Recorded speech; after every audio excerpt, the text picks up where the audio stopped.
কতক্ষণ যাবত এই অবস্থা?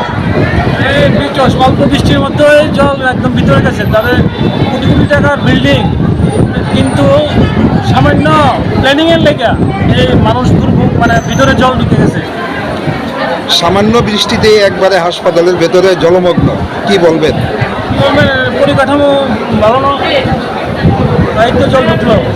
এই জলের মধ্যে আপনারা টিকিট সংগ্রহ করছেন, এতে কি সমস্যা হচ্ছে? সমস্যা হচ্ছে মানে ড্রেনের খারাপ জল, যে পায়ে লাগলে গোটা গোটা ফুটতে পারে। স্বাস্থ্যের জন্য অসুস্থ হয়ে যেতে হবে আমাদের। এটা কি ড্রেনের জল নাকি? ড্রেনের জল, একদম ড্রেনের জল, নোংরা। ড্রেন পরিষ্কার নয়, পরিষ্কারের অভাবে ড্রেন ভিতরে জল ঢুকে গেছে। কোথায় থেকে আসলে? আমি নরসিংগড় থেকে আসলাম।